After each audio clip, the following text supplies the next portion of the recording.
Chers amis, chers bien-aimés à Christ, que Dieu vous bénisse depuis votre position. Je suis le pasteur Abbé Nyapi de New York. Méditation du jour. Et le petit titre que je donne à cette méditation, à quelle heure sommes-nous? À quelle heure sommes-nous? Comme vous le savez, le président du Venezuela a été enlevé cette semaine-là par les États-Unis. Et nous ne devons pas voir cet événement-là comme un événement banal, mais plutôt voir cet événement-là sur le plan strictement prophétique. Est-ce que vous voyez?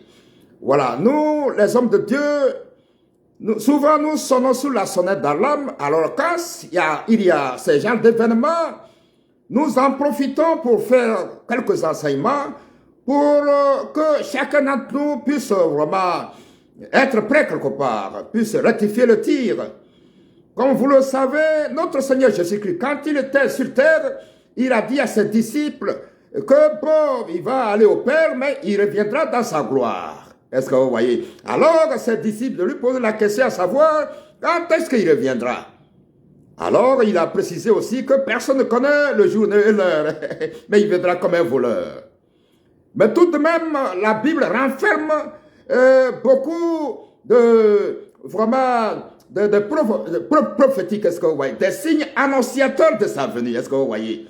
Alors, je vous invite à lire avec moi deux écritures. Voilà, deux écritures qui renferment, qui constituent un des signes annonciateurs de la venue de notre Seigneur Jésus-Christ. Première écriture dans le livre de Daniel chapitre 7. Daniel chapitre 7, nous lisons ici, la première année de Belshazzar, roi de Babylone, Daniel eut un songe et des visions de son esprit pendant qu'il était sur sa couche. Alors il dit que Daniel commença et dit, je regardais pendant ma vision nocturne et voici les quatre vents des cieux firent irruption sur la grande mer, est-ce que vous voyez? Donc, voyons un peu la mer comme le monde, est-ce que vous voyez? La mer comme le monde, et il dit, et quatre grands animaux sortis de la mer, différents l'un de l'autre. Donc, c'est ces grands animaux qui sortent là, et bon, il donne des symboles de ces animaux-là. Il dit, le premier était semblable à un lion, le deuxième animal était semblable à un ours, le troisième animal était semblable à un léopard. Est-ce que vous voyez? Voilà, donc des symboles de ces trois animaux. Mais le quatrième animal qui m'intéresse beaucoup plus, le verset 7, il dit, après cela, je regardais pendant mes visions nocturnes et voici, il y avait un quatrième animal, terrible, épouvantable et extraordinairement fort. Il avait de grandes dents de fer, il mangeait, brisait et il foulait aux pieds ce qui restait. Il était différent de tous les animaux précédents et il avait 10 cornes, est-ce que vous voyez? Très, très, très, très important. Donc tout ceci vraiment nous enseigne, est-ce que vous voyez? Voilà, pour ceux qui ont étudié un peu l'histoire contemporaine, ils comprendront rapidement, ils verront que tout ceci, bon, ce sont des empires, puisque la Bible même dit ici que ces quatre rois, la Bible explique même dans le même verset, que ces quatre animaux sont quatre rois. Est-ce que vous voyez? Quatre rois qui ont existé sur la terre. Alors, nous comprenons aussi à travers l'histoire contemporaine que, bon, ces empires-là ont effectivement existé sur cette terre. Le premier empire, l'empire babylonien, est-ce que Babylone, est-ce que vous voyez? Deuxième, médo-perse, et troisième, grec, et le quatrième, l'empire romain, est-ce que vous voyez? Et nous sommes sous les vestiges de l'empire romain, est-ce que vous voyez? Je me rappelle, nous, quand on allait à l'école, les années 62, 63 par là, nos cahiers, derrière nos cahiers, avaient les calculs romains. Est-ce que les calculs romains, est-ce que vous voyez? Donc, nous sommes toujours sous romain, à travers les langues qui sont parlées sur cette terre, c'est l'Empire romain, est-ce que vous voyez? Donc, nous sommes sous les vestiges de l'Empire romain. Est-ce que vous voyez? Comme vous le savez, l'Empire occidental, ce qui se passe tout à travers les événements, tout, donc je vais encore relire. La Bible dit qu'après cela, je regardais pendant mes visions nocturnes et voici, il y avait un quatrième animal terrible. Donc le quatrième animal, l'empire occidental, terrible, épouvantable et extraordinairement fort. Il avait de grandes dents de fer. Il mangeait, brisait et il foulait aux pieds ce qui restait. Il était différent de tous les animaux précédents et il avait 10 cornes, est-ce que vous voyez? Alors, Chacun d'entre nous sait, l'Empire romain, c'est-à-dire l'Union européenne et tout ça, tout vient de là. Ce sont les mêmes Européens là qui ont émigré ici en Amérique et tout. Donc, vous voyez, l'Union européenne a commencé par 10 pays. Est-ce que vous voyez? On disait l'Europe de 10. Après, après, on a dit l'Europe de 12. Et ainsi de suite. Est-ce que vous voyez? Donc, la Bible est vraie et digne de confiance. Donc, la Bible dit qu'il y avait 10 cordes. Est-ce que vous voyez? Donc, l'Empire occidental a commencé par là. Donc, il brise tout sur son passage. Est-ce que vous voyez? Est-ce que vous voyez? Très, très, très important. Donc, nous devons entrevoir, à travers ces événements qui se passent dans ces jours, nous devons entrevoir vraiment les signes annonciateurs, un des grands signes annonciateurs de la venue de notre Seigneur Jésus-Christ. Est-ce que vous voyez? Donc, nous, les serviteurs de Dieu, nous en profitons pour faire des enseignements afin que, pour sonner sur la sonnette d'alarme, pour que chacun d'entre nous puisse rectifier le tir quelque part. Est-ce que vous voyez?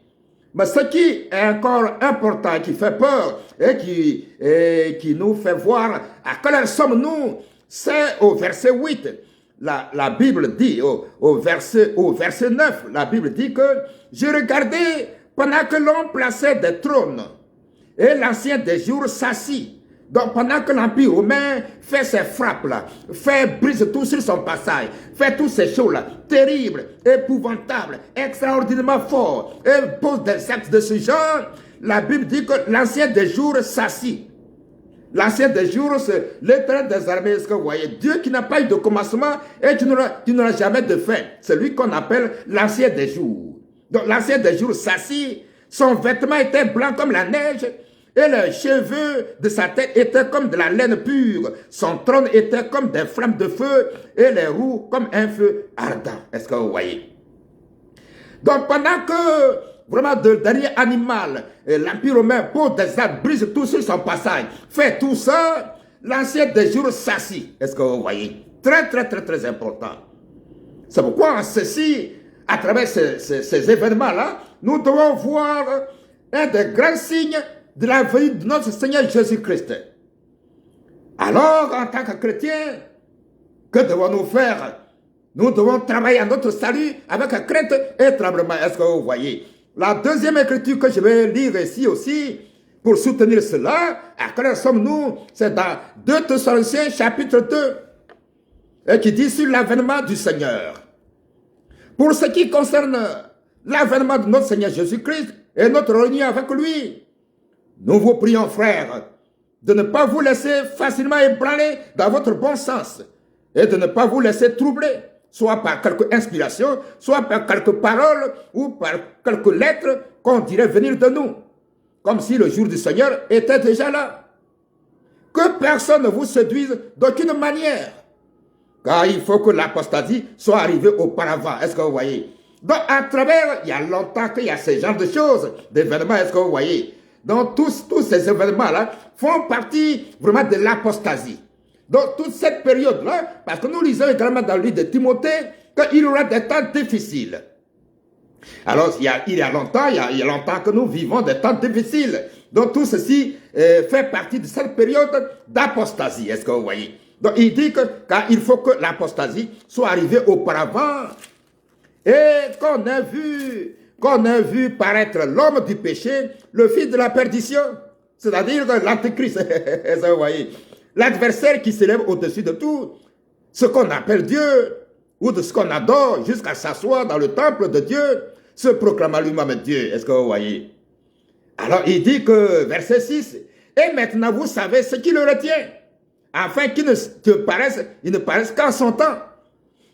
Nous savons tous ce qui le retient. C'est-à-dire l'enlèvement de l'Église.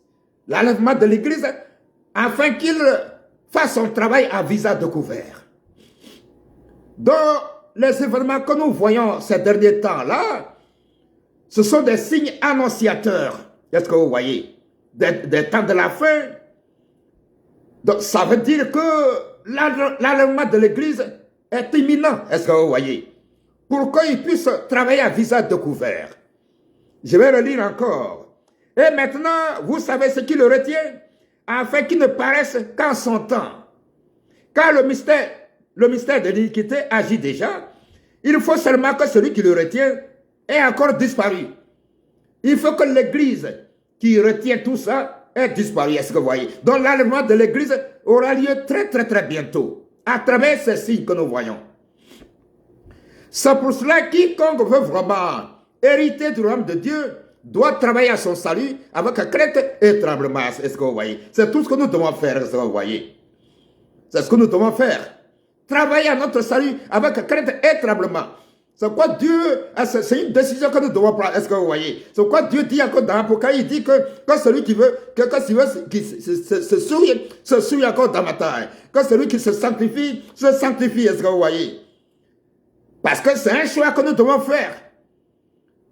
Est-ce que vous voyez? Celui qui veut hériter du royaume de Dieu, il se sanctifie. Mais celui qui ne veut pas, alors il continue dans sa bassesse. Il se souille dans ma taille. Est-ce que vous voyez? Donc, chers bien-aimés à Christ, ces signes-là, ces événements sont, en tout cas, annonciateurs de la venue de notre Seigneur Jésus-Christ. Nous devons travailler à notre salut avec crainte et tremblement. Que vraiment le Seigneur vous bénisse. Soyez bénis.